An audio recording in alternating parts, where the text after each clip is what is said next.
Trust me.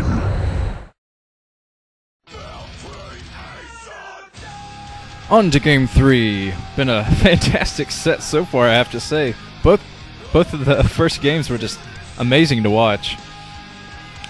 Both players playing very well, I have to say, especially Stork in that last game. Taking a big risk there, but managed to make it pay off, keeping that scouting information away, and just pushing tons and tons of Dragoons and Zealots and getting the job done before the Reaver even popped out. I think that's probably what he should do in this next couple of games if he wants to get past BeSt, is to keep that Reaver away, because BeSt is just so good at Reaver Micro. He's good at Dragoon Micro and everything like that too, but his Reaver is just so deadly. He knows just where to put those Scarabs to make it really count and take down a ton of Dragoons.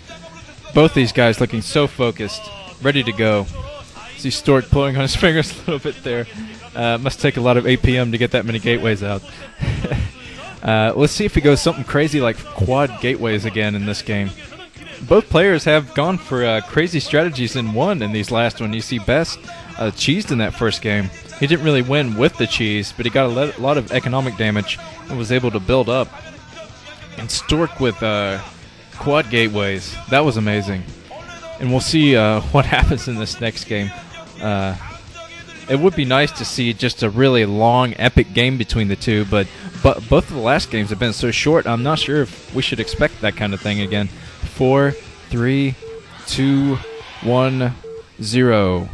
This is going to be played on Return of the King. So we're not up to Plasma yet, but I have a feeling that when we get to Plasma, it's going to be pretty crazy. Pretty long distance between the players right now. You see at 10 o'clock base and yellow, we have BeSt. That color didn't really work out for him in the last game, but over here in orange, down here at the 5 o'clock position, we have Stork. And color's pretty similar, so I'll try not to get them mixed up on the mini-map. I don't see any early probes yet, but you never know. Although this is a 4-player map, it's going to be much harder to do any kind of a cheese rush on this map, because you're just not sure where your opponents are. And we'll see if they both go for kind of a clockwise scout again. And looks like pylons going down for both players. Both players, it looks like, are going to scout with their gateway making probe. That seems to be a way that these two are similar. They both seem to scout with their gateway probes. And looks like gateway is probably going to go down soon for Stork here. There is a weird drawing by Korean, and I hear a warp, so I'm guessing gateway is going down for both players right now. And we'll see which way they scout, because that's going to be very important. Scouting is so important. You see BeSt is actually sending out a scout before Stork. Stork is not scouting with his gateway probe. That might work to his detriment.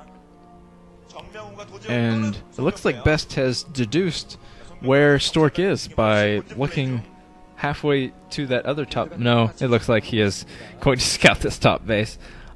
I was kind of confused on the positions to get to that base. There's a bunch of BeSt fans. And Stork's going to scout really late here, because I don't think he's going to scout straight diagonally. BeSt is going to get the scouting probe in much quicker. And it looks like Stork, the two probes meeting up in the middle, might have traded some blows there in the middle, because they stopped for a second. And I think Stork is going to scout that top right base first. So it's going to take him a while to get that scouting information, and by the time he gets there, the BeSt might have Zealots on the ramp guarding his base. So Stork might not be able to get any kind of a scout. Both these guys going for similar builds. It looks like Stork has his cybernetics core out first before BeSt. I don't think either of these guys are going to get are going to be able to get a ton of economic damage on the other, because BeSt is going to be able to block his choke right here. And there's not a whole lot that BeSt can do right now except do some mana pylons. It might be a good thing for him to do. You see, Stork isn't going to get any kind of a scout at all unless he can somehow sneak this probe by. I'm sure he's thinking of something right now. Neither player is upgrading the range upgrade right now. Pretty standard game from both players right now, I have to say. I don't think any player is going to go for any kind of a cheese or anything crazy like a quad gateway again, but we'll see what happens. Range upgrade is spinning for BeSt. And there's a Dragoon out for Stork already. So Stork is trying to play aggressively here, trying to put the pressure to BeSt. BeSt is going to have that range upgrade way before Stork, though. It looks like Stork is going to devote his minerals to something else, probably another gateway. And there's BeSt warding that Dragoon off. And we're going to have kind of a Dragoon tug of war here in the middle. I think BeSt will be able to push Stork back to his own base because of that range upgrade that's going to be done soon. Stork's still not working on the upgrade. I'm not sure what he's saving up for. You see, BeSt is putting up his robotics facility, going to try to rely on those Gosu Reaver Scarabs again, which is probably the best thing for him. The robotics support bay already out for Stork here, kind of hiding it up there at the top. I guess hoping that BeSt will not see it with an observer or whatever. I don't think BeSt has his robotics support bay because he was just warping in. Yeah, he's not going to have Reavers for a while. This is kind of surprising play from Stork. Stork is going for Reavers first instead of a lot of gateways. Putting down an observatory. Going to have the observatory out first too. He's definitely going to have the tech advantage here. And it looks like Stork is thinking about getting the expansion behind his base. Although in a game between BeSt, both players did that. They mined the minerals behind their base, but neither actually went for the expansion, which was kind of funny to watch. But since the pylon is there, I think he's definitely committing to this base. It's a mineral only, so that's probably the best thing for him right now to get that, because it's going to be very easy to defend that base unless BeSt can do some kind of a Reaver drop on it.